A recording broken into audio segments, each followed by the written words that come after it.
Ребята, а вы часто имеете дело с наличными? Лично у меня есть банковская карта. Монеты и купюры я вижу нечасто.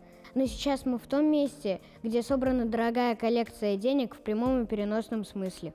В башкирской столице, прямо в самом сердце города, стоит Национальный банк. Ему более века. В этом историческом здании хранятся уникальные экспонаты. Например, это самые первые монеты, а это кабинет банковского работника того времени. Весь учет был с помощью счет, никаких компьютеров и даже калькуляторов.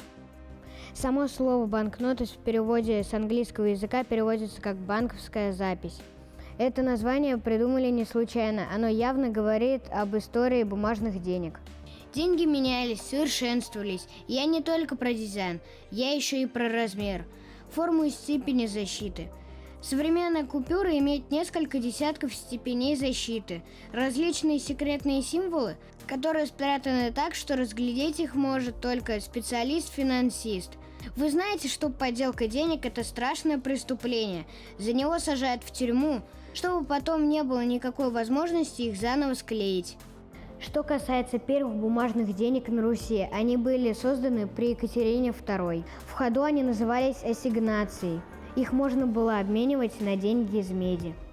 Представляете, самые первые деньги Екатерина II приказала сделать из дворцовых салфеток и скатертей. Позже поняли, что это ненадежный вариант, и деньги начали делать на специальной бумаге. С купюрами частенько экспериментируют. К значимым событиям в стране, как правило, выпускают необычные экземпляры.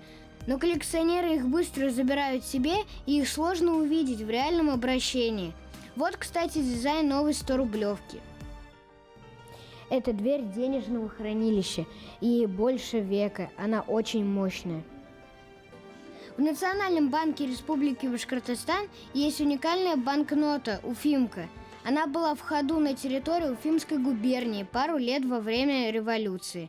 Здесь в музее есть много любопытных экспонатов, деньги различных эпох, машинки для печатания денег и даже самый большой золотой самородок – Ирендыкский медведь. Его нашли в 1992 году, и весит он больше 4 килограмм.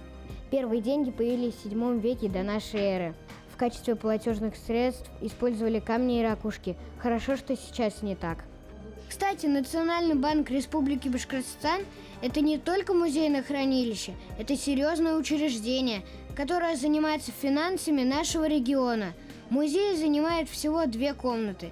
Поэтому, чтобы попасть в это уникальное место на экскурсию, нужно записаться заранее. В Национальном банке Республики Башкортостан собрана уникальная коллекция, которую нужно посмотреть. Матвей Ширяев, Равшан Артыков специально для Горы новостей.